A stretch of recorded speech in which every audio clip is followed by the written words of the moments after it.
The crystalline halls of the Concordat's flagship, Eternal Logic, hummed with an energy that made the air itself feel alive. Science Director Xil-7's translucent form shifted through various shades of blue as they reviewed the holographic data streaming before them. Their crystalline appendages clicked against the control panel in what their species considered laughter, a sound like breaking glass that echoed through the command center. Another primitive species, Xil-7 announced to their subordinates, their voice carrying the harmonic resonance of authority. These humans barely qualify as a Class 3 civilization. Look at their pitiful attempts at space travel. They haven't even established a permanent presence beyond their moon. The junior analyst, Val-2, a younger axiomite whose crystal structure still showed traces of growth patterns, hovered near the back of the chamber. Their outer facets flickered with concern as they processed the data streams differently from their superior. Director, Val-2 ventured, their voice carrying a lower resonance that drew irritated glances from other axiomites. I've noticed some anomalies in the neural pattern analysis. The human brain shows unprecedented. Silence. Xil-7 interrupted, their crystalline form flashing a warning red. Your function is to collect data, not interpret it. The assessment protocols have served the Concordat for 10,000 years. The holographic display shifted to show Earth's military capabilities. Nuclear weapons, intercontinental ballistic missiles, and primitive orbital defense satellites floated before them. The axiomites' dismissive clicking grew louder. Their most advanced weapons rely on simple atomic fission, another senior analyst noted, their facets gleaming with amusement. They haven't even mastered basic quantum manipulation. Val-2 persisted, their dedication to accuracy overriding their instinct for hierarchy. Director, there's something else. 3 of our scout ships have gone missing in their solar system over the past cycle. The disappearances correspond with unusual energy signatures that don't match any known. Enough. Xil-7's form pulsed with authority. Those ships were clearly lost to natural phenomena. Your suggestion that these primitives could pose any threat to Concordat technology is bordering on cognitive dysfunction. Perhaps you need recalibration. The threat silenced Val-2, but they continued processing the data independently. They noticed patterns their superiors ignored. The rapid acceleration of human technological development, their unique ability to learn from failure, and most worryingly, evidence that humans had been actively preparing for extraterrestrial contact for decades. Xil-7 moved to the central platform, their crystalline form refracting the light dramatically as they prepared to make their official assessment.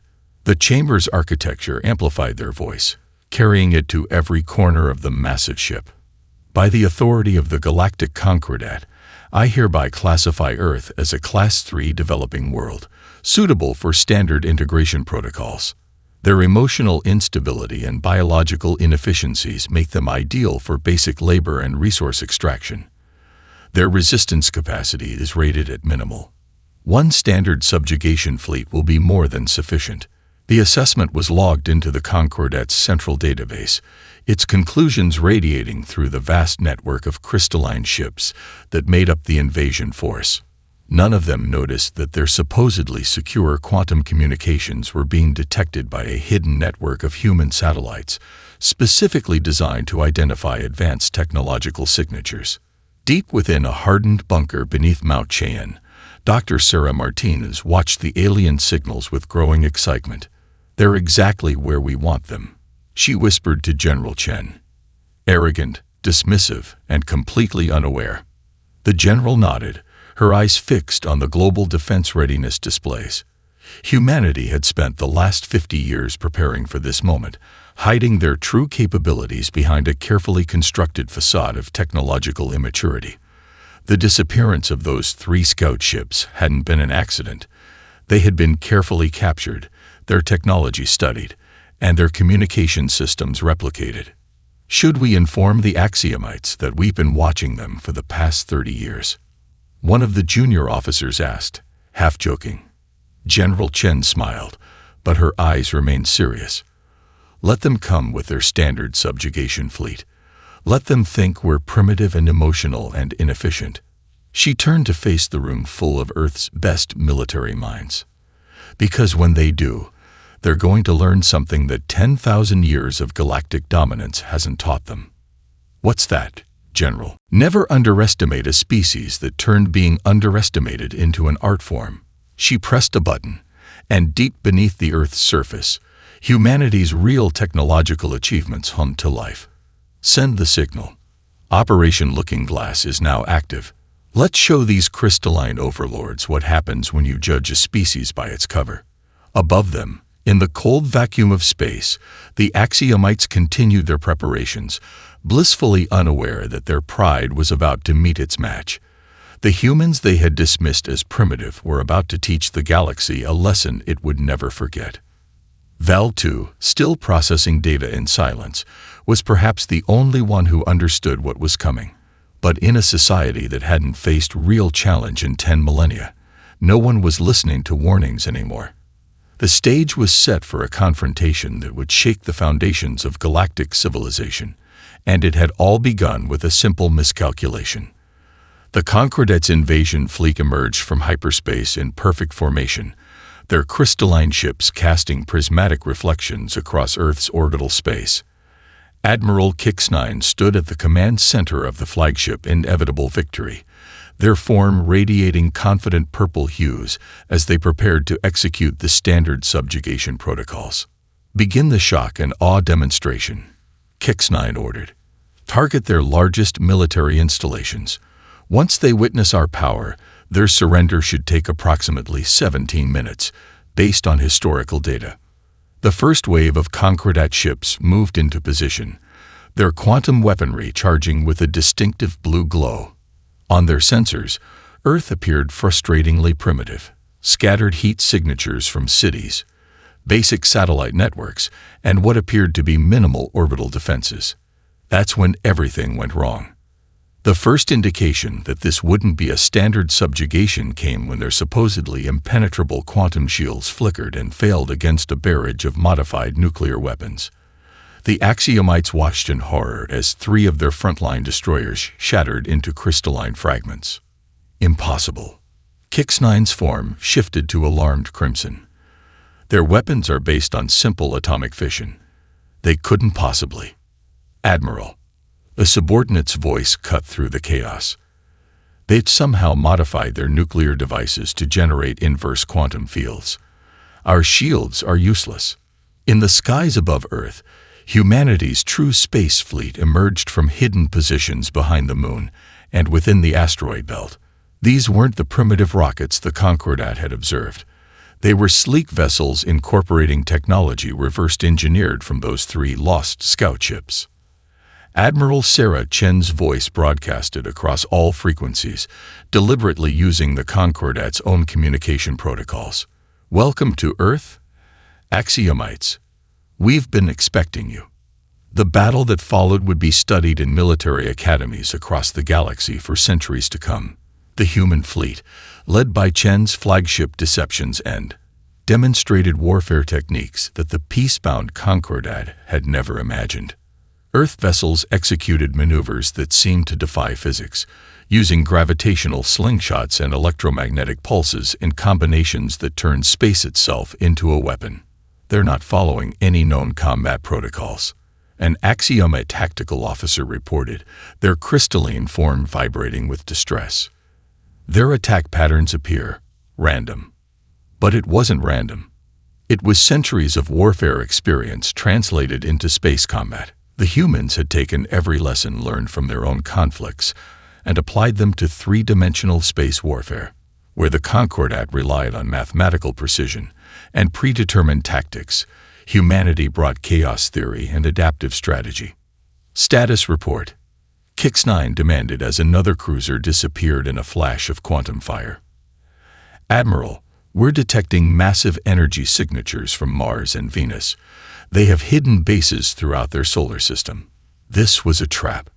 Indeed, humanity had spent decades preparing for this moment.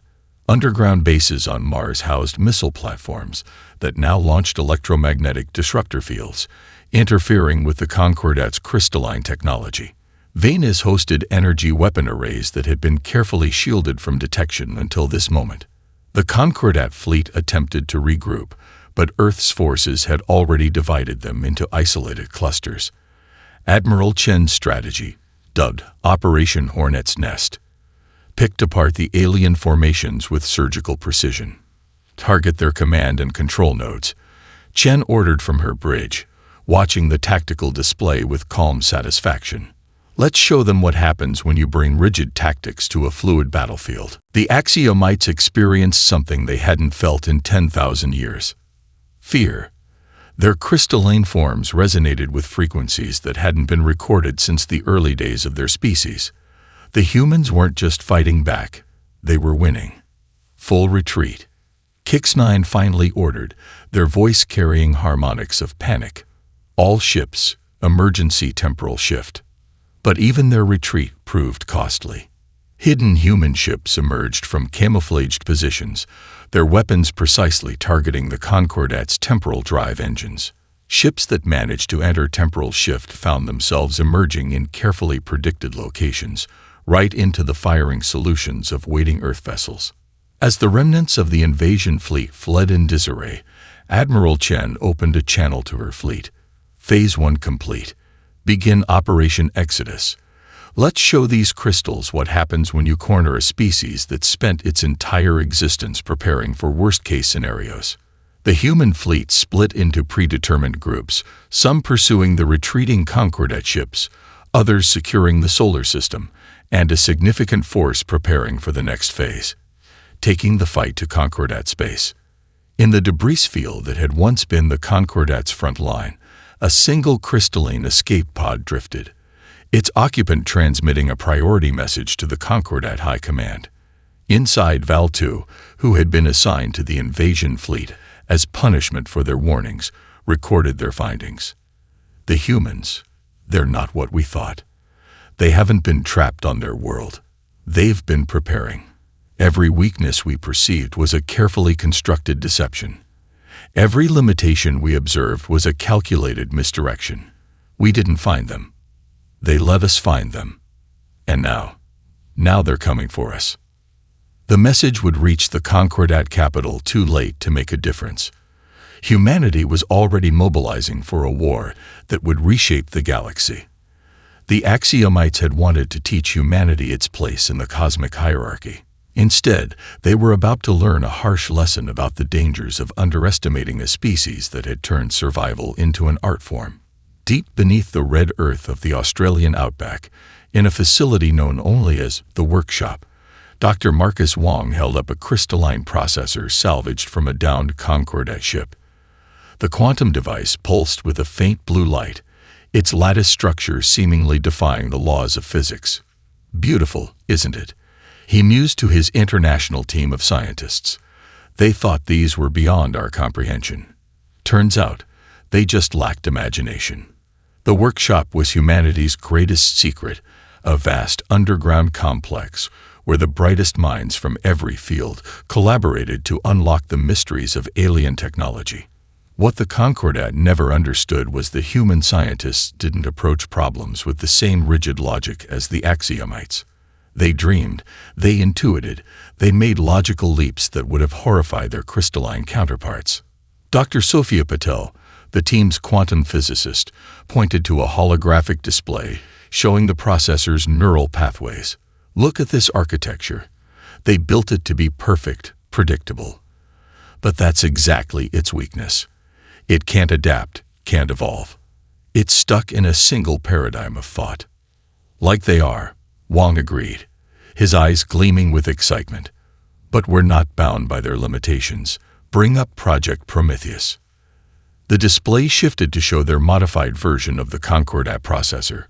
Where the original design followed strict crystalline patterns, the human version incorporated organic-inspired chaos theory. They had done more than reverse engineer the alien technology. They had revolutionized it. The breakthrough came when we stopped trying to think like them. Dr. James Chen, the team's neural architect, explained. We ask ourselves, what would nature do? How would evolution solve this problem? Their modified processors drew inspiration from Earth's most efficient systems, neural networks based on mycelial fungi, quantum states modeled after photosynthesis, and information pathways that mimicked murmuration patterns in starling flocks. It was beautiful, messy, and exponentially more powerful than anything the Concordat had created in their 10,000 years of technological stagnation. In another section of the workshop, Dr. Maria Rodriguez led the weapons development team. They had taken captured Concordat energy weapons and completely reimagined them. The Axiomites use quantum destabilization as a brute force tool, she explained to visiting military officials. We're using it as an artist's brush. Her team demonstrated their latest creation, a weapon that could selectively target specific quantum states within crystalline structures. Against the Axiomites, it was devastatingly effective, able to disrupt their very form without damaging surrounding technology or organic matter. They never thought to weaponize quantum entanglement this way, Rodriguez continued. They saw the universe as something to be controlled, contained. We see it as something to be danced with. The revolution wasn't limited to weapons and processors.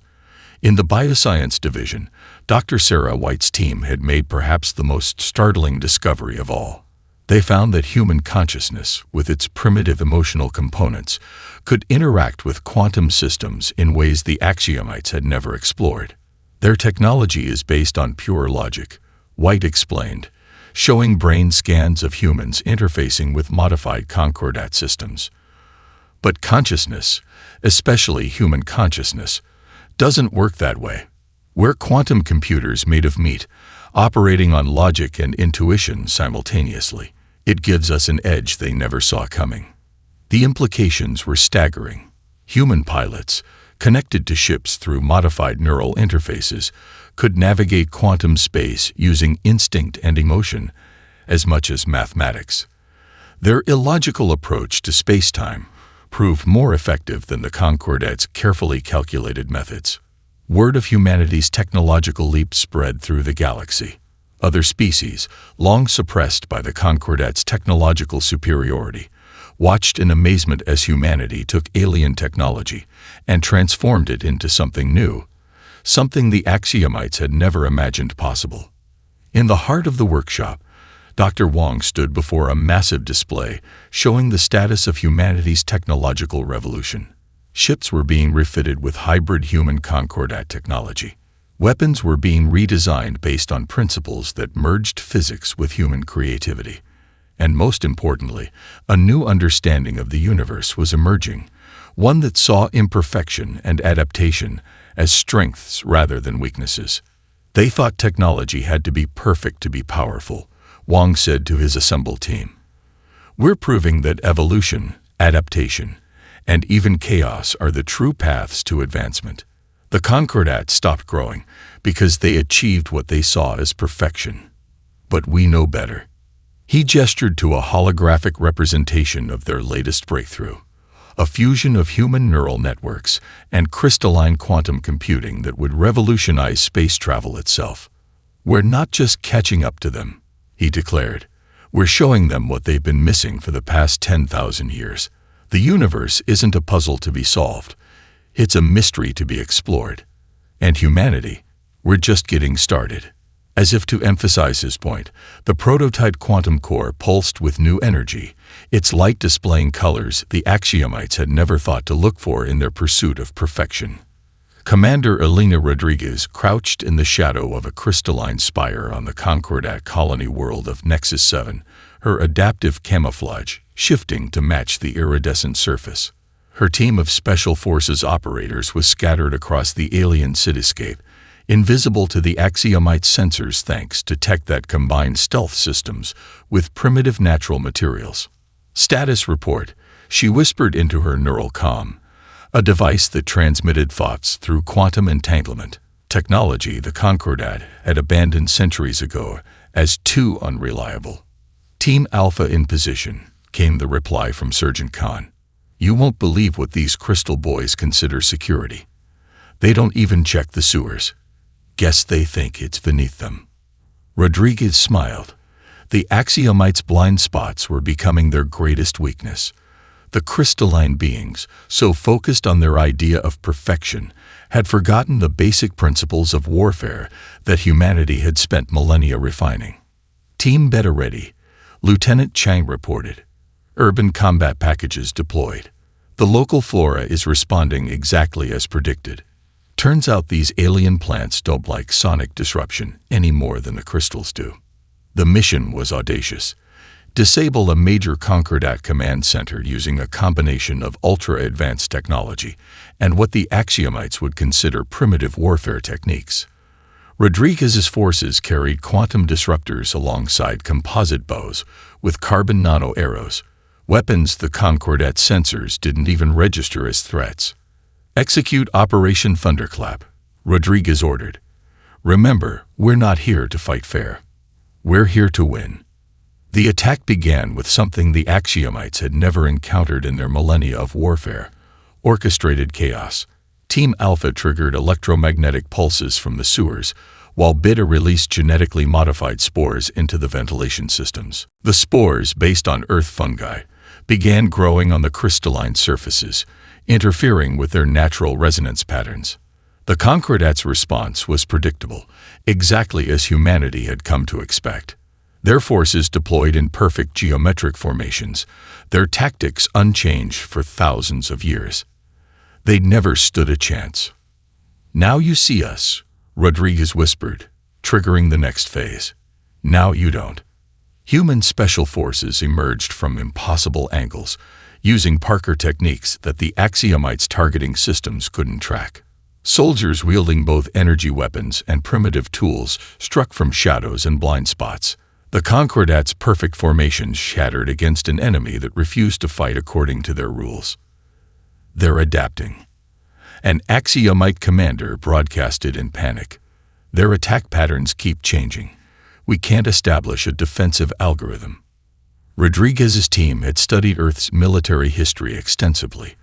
Drawing from every guerrilla campaign ever fought, they applied Viet Cong tunnel warfare tactics alongside Bedouin desert strategies, mixing in modern urban combat techniques and bleeding-edge technology. The breakthrough came when Corporal Chen deployed their secret weapon, a modified version of the Concordats' own telepathic technology. But where the Axiomites used it for pure information transfer, humans had discovered they could broadcast emotions. The crystalline beings, having suppressed their emotional capacity for millennia in favor of pure logic, had no defense against the raw feeling of fear. "Their formations are breaking," Khan reported with barely contained excitement. "They've never experienced anything like this. They don't know whether to shoot at our tech or our primitives' weapons, so they're missing both." Rodriguez watched through her tactical display as the mighty Concordat garrison crumbled before in force they had dismissed as primitive. Human soldiers used everything from quantum phase rifles to simple lever mechanics, proving that true adaptability meant using every tool available. "Central Control Center breached," Chang reported. "You should see their faces. Well, their crystalline equivalent of faces. They can't believe they're being beaten by emotional primitives using sticks and stones alongside their own tech." The operation concluded in under 3 hours, a new record for taking a Concordat stronghold. As Rodriguez's team secured their objectives, she composed a message for Earth Command, knowing it would be studied in military academies for generations to come. Final report on Operation Thunderclap. Complete success. The Axiomites' greatest weakness isn't their technology. It's their inability to comprehend warfare that doesn't follow their perfect patterns. They've forgotten that combat isn't about perfection. It's about adaptation, improvisation, and the willingness to fight dirty when necessary. She paused, watching as her troops helped evacuate the civilian population, another concept the Concordat had never considered important in warfare. Most importantly, we've proven that humanity's greatest strength isn't our technology or our primitive skills. It's our ability to use both together in ways our enemies never expect. The Axiomites wanted a civilized war. We're teaching them that no war is civilized, but some warriors can be humane. As her teams secured the city, Rodriguez reflected on the irony. The Concordat had dismissed humans as primitive because they still practiced obsolete warfare. They never understood that this experience was precisely what made humanity so dangerous.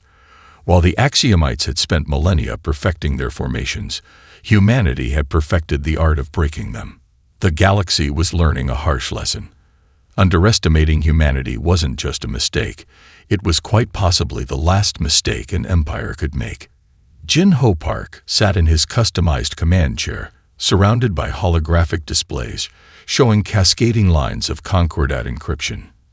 At 17, he was the youngest member of Earth's cyber warfare division, recruited after he accidentally hacked a captured Axiomite communication relay while trying to boost his gaming connection.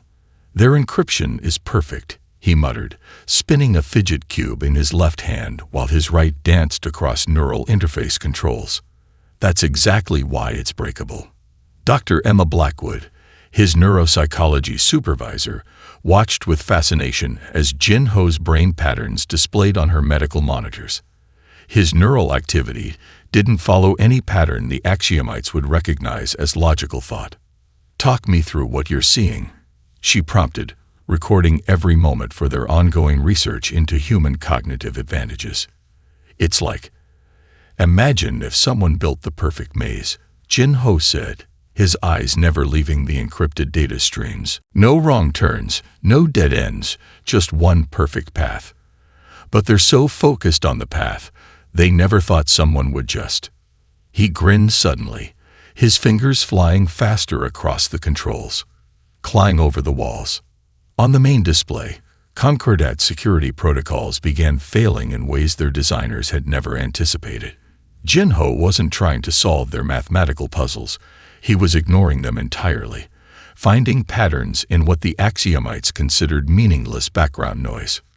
"Got it," he exclaimed. "They're so caught up in quantum-level security that they never secured the carrier wave itself. It's like they put the world's best lock on their front door and left the window open," Blackwood finished, already understanding. "Because they thought no one would be primitive enough to use it." The breakthrough spread rapidly through Earth's cybersecurity network. Teams of neurodivergent analysts, pattern recognition specialists, and even professional game theorists began dismantling Concordat systems using approaches no crystalline mind had ever considered. In Singapore, an autistic mathematician found she could predict Concordat communication patterns by treating them as music rather than math. In Lagos, a team of cryptographers broke battle protocols by analyzing them as dance choreography. And in Seoul, Jin Ho's team discovered they could inject human concepts of irony and paradox directly into Axiomite control systems. Their AIs can't handle concepts that don't follow pure logic, Jin Ho explained to the Joint Chiefs during an emergency briefing. "Watch this." He typed a simple question into a captured Concordat command system. "This statement is false." The crystalline computers, designed for perfect logical processing, crashed immediately, their quantum matrices unable to process the paradox. "They've never had to deal with abstract thinking," he continued, bouncing slightly in his excitement. "Their entire civilization is built on the assumption that everything must make perfect sense. But humans," he grinned, "we thrive on things that don't make sense." The implications were staggering. Human cyber teams began introducing concepts like metaphor, sarcasm, and even poetry into Concordat networks. Their rigid systems, unable to process these illogical inputs, began failing across the galaxy. Admiral Chen, watching from her flagship, saw the strategic advantage immediately. "We're not just breaking their encryption," she realized. "We're breaking their entire way of thinking." The Concordats' response proved their fundamental weakness. They tried to patch their systems using more complex mathematical algorithms, never understanding that complexity wasn't their problem. Their perfect logic was. In orbit above Earth, Jin Ho worked with a global team to implement their masterstroke. They called it Operation Wonderland. A massive cyber attack that didn't try to defeat Concordat logic, but rather introduced something they considered impossible: imagination. "We're sending them art," Jin-Ho explained to a confused general. Music, poetry, abstract paintings. Their systems are trying to find illogical patterns, trying to reduce everything to mathematical formulas. But there aren't any. That's the beauty of it. The attack struck at the heart of Concordat civilization. Their quantum AI networks, confronted with human creativity, began experiencing the digital equivalent of existential crisis. Security systems crashed when asked to appreciate Jackson Pollock paintings. Military protocols failed when confronted with Zen koans.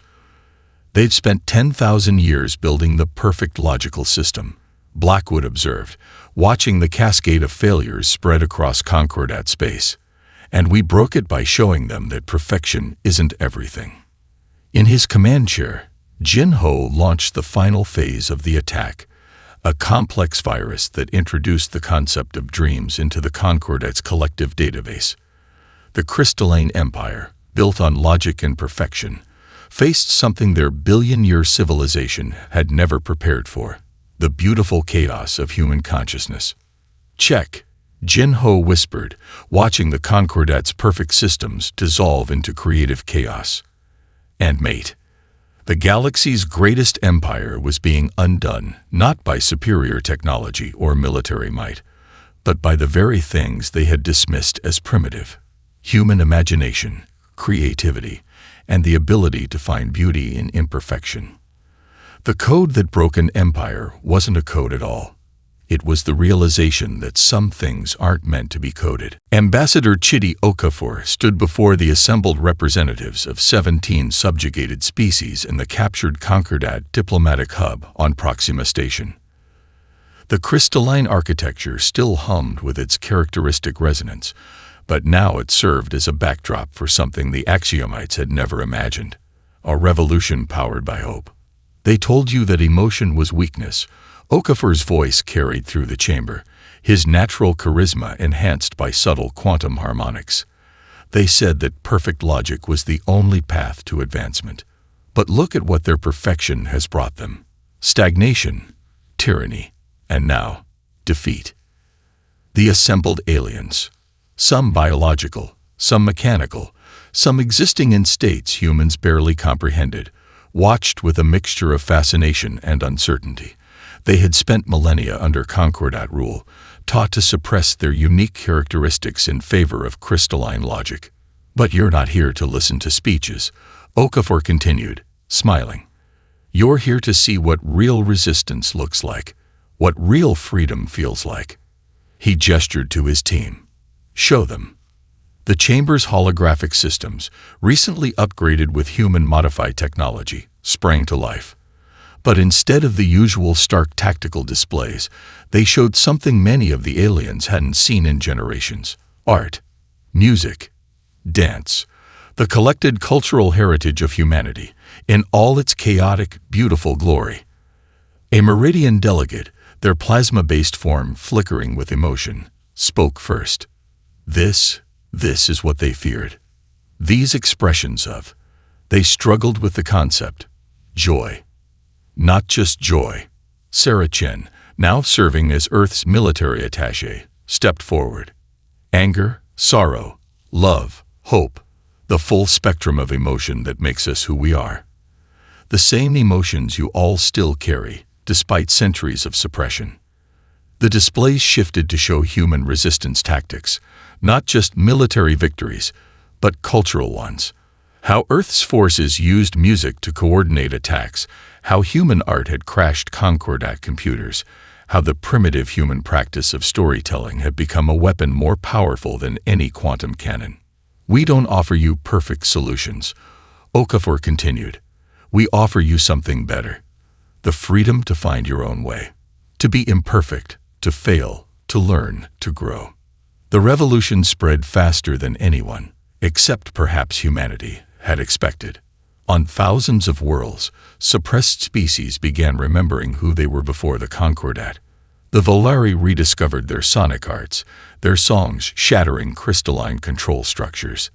The Zentai returned to their quantum meditation practices, their collective consciousness overwhelming Concordat networks. But it wasn't just cultural revolution. Earth's military advisors, led by Commander Rodriguez, taught resistance fighters something the Concordat had forgotten: asymmetric warfare. Every species had unique advantages the Axiomites had forced them to suppress. Now, they turned those weaknesses into weapons.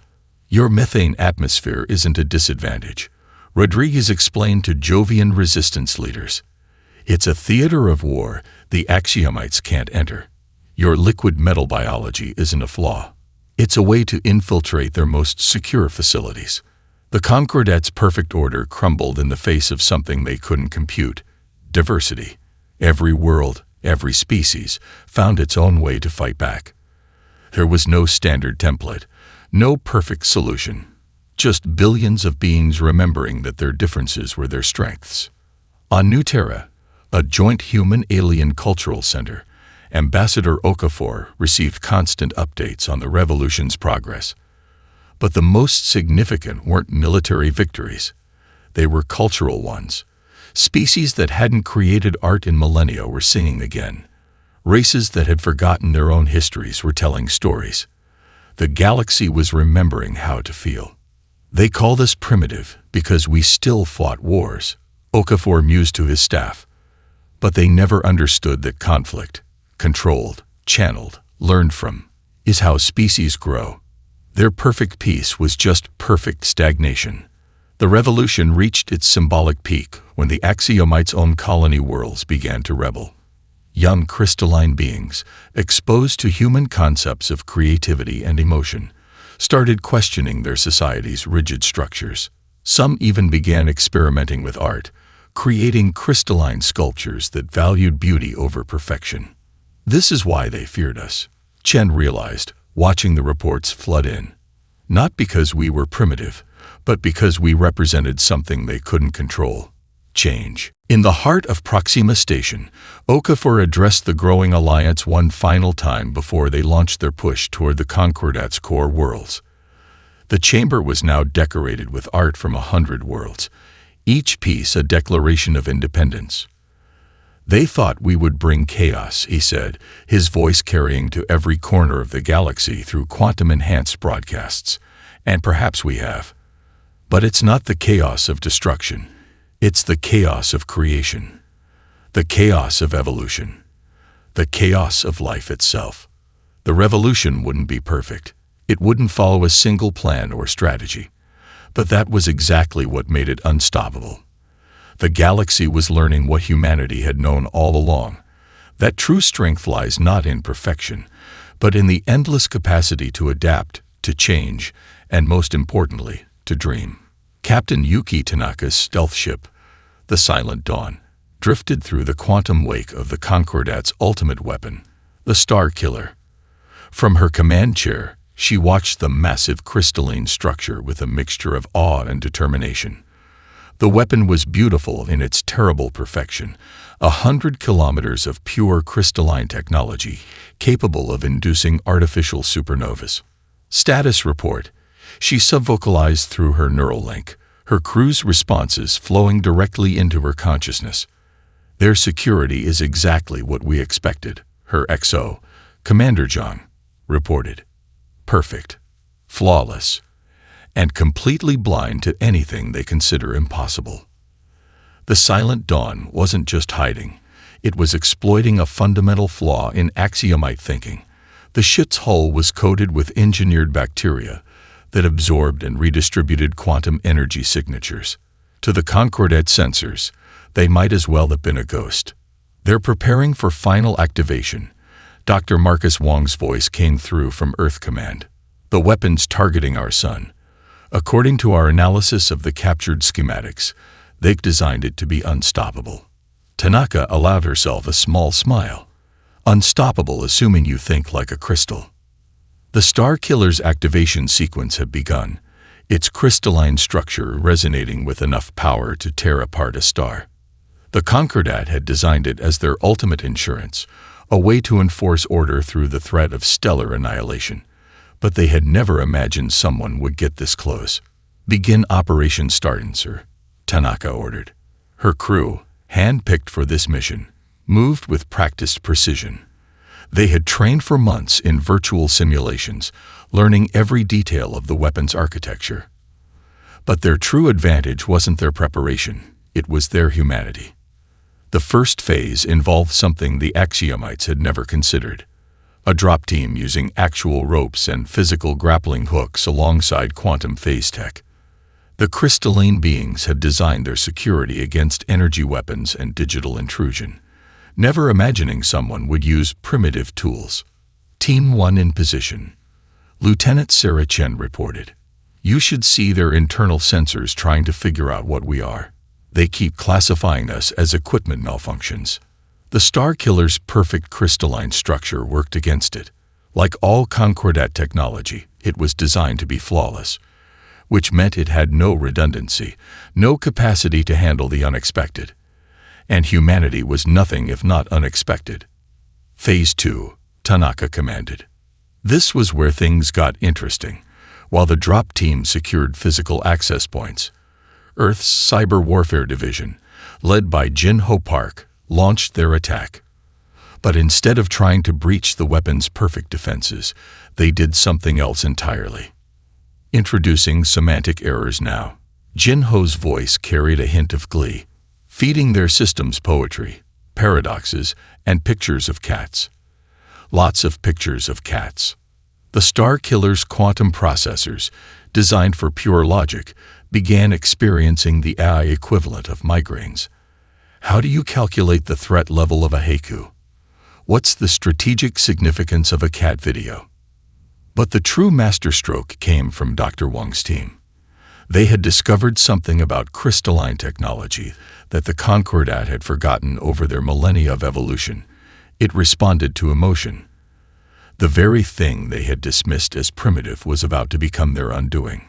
Broadcasting now, Wang reported. Every human feeling we can muster, carried on quantum frequencies their crystals can't help but resonate with. The Star Killer's perfect structure began to vibrate with something it was never designed to handle: human emotions.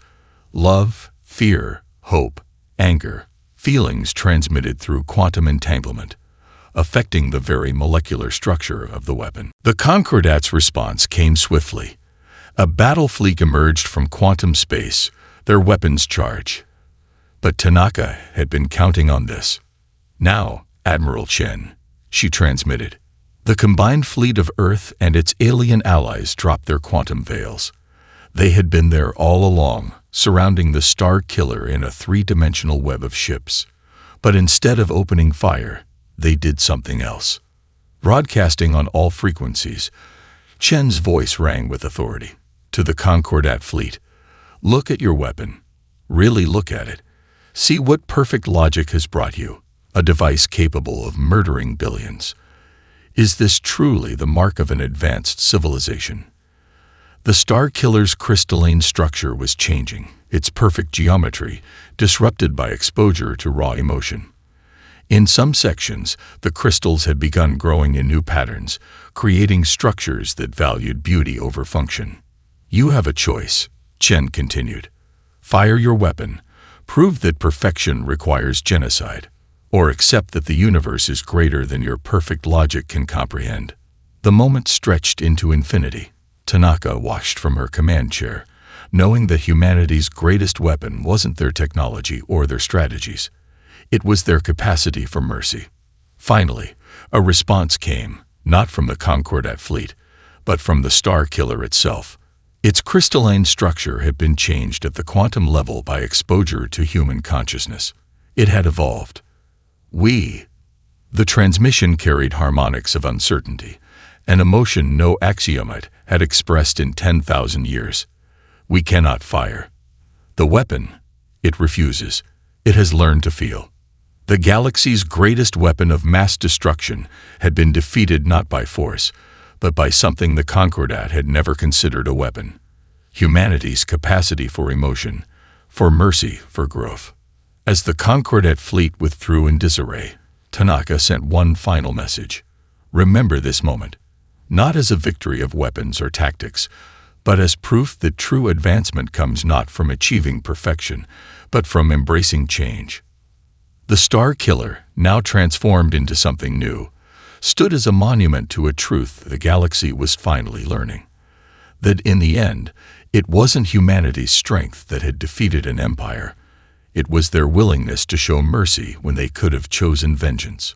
1 year after the Star Killer incident, the Grand Chamber of the newly established Galactic Coalition hummed with life, both organic and crystalline.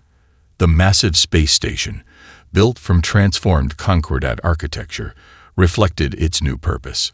Where once there had been only perfect geometric patterns, now there were sweeping curves and artistic flourishes, a blend of function and beauty that symbolized the new era. Ambassador Chidi Okafor stood at the central podium, surrounded by representatives from over 1,000 species. Among them sat several young Axiomites who had chosen to stay and learn, rather than retreat with their elders into self-imposed exile. "We gather here not to celebrate victory," Okafor began, his voice carrying naturally through the chamber's acoustically perfect design, "but to celebrate transformation. 1 year ago, we faced extinction. Today, we face something far more challenging and far more rewarding, the task of building something new." The displays around the chamber showed images from across the galaxy. On former Concordat worlds, crystalline cities were being transformed into living gardens where technology and nature intertwined. The rigid patterns of their architecture now flowed with organic curves, embracing imperfection as a source of strength. Dr. Marcus Wong, now heading the Coalition's Science Division, presented the latest breakthrough. "We've achieved what the Concordat thought impossible," he announced, bringing up a holographic display of a new form of faster-than-light travel. "By combining human intuition with crystalline technology, we've created drives that don't just pierce space. They dance with it." The new ships were things of beauty, their designs incorporating principles from art, nature, and science. They moved through space-time not by brute force calculation, but by finding the natural rhythms of the universe itself. Admiral Sarah Chen, her uniform now bearing the Coalition's Spiral Galaxy insignia, reported on the transformation of military doctrine. "We're not building weapons anymore," she explained. "We're building bridges. Our fleet's primary mission is exploration, diplomacy, and emergency response. We've learned that true strength lies not in the ability to destroy, but in the capacity to protect and nurture." The changes weren't just technological. Throughout the galaxy, species were rediscovering their own unique characteristics, traits the Concordat had dismissed as primitive or inefficient. The Meridians were once again exploring their plasma-based art forms. The Zentai had reopened their schools of philosophical quantum mechanics. Even the young Axiomites were learning to appreciate music, their crystalline forms resonating with complex harmonies. Jin Ho Park, now running the Coalition's cultural exchange program at the age of 18, had perhaps the most surprising report. "The quantum network is evolving," he explained, his excitement palpable. "As more species add their own perspectives and ways of thinking, it's becoming something neither human nor Axiomite could have created alone. It's becoming alive." The network he described was a reflection of the Coalition itself, not a perfect, rigid structure, but a living, growing thing that drew strength from diversity. Where the Concordat had sought to impose order, the Coalition fostered harmony. "But our greatest achievement," Okafor continued, "isn't in our technology or our governance. It's in our understanding of what true civilization means." He gestured to a group of children, human, alien, and even young Axiomites, playing together in one of the station's garden sections. They were engaged in an improvised game that combined human sports with alien concepts, making up rules as they went along. "Look at them," he said softly. "They're not trying to achieve perfection. They're exploring, adapting, growing. That's what the Concordat never understood. The universe isn't a problem to be solved. It's a mystery to be experienced." The chamber's crystalline walls, now infused with organic patterns, seemed to pulse in agreement. The very architecture of the former empire had learned to embrace change. "We stand at the dawn of a new era," Okafor concluded. "Not the human era, because we dominate, but because we showed the galaxy a different way. We proved that true strength lies not in perfection, but in our capacity to change, to feel, to grow. As if to emphasize his point, a young axiomite stepped forward, their crystalline form shimmering with colors that would have been considered chaotic by their ancestors. "I have created something," they announced, their voice carrying harmonics of uncertainty and excitement, emotions that would have been unthinkable a year ago. They projected an image into the chamber's heart, a crystalline sculpture that combined mathematical precision with organic flow, logic with emotion, order with chaos. It was neither perfect nor imperfect. It was alive. The gallery erupted in appreciation, each species expressing joy in their own unique way. The chamber itself seemed to resonate with the combined emotion, its crystalline structures singing with newfound life. This was humanity's true victory, not the defeat of an empire, but the birth of something greater. They had shown the galaxy that the path to the stars wasn't through perfection, but through embracing the beautiful chaos of life itself. In the station's observation,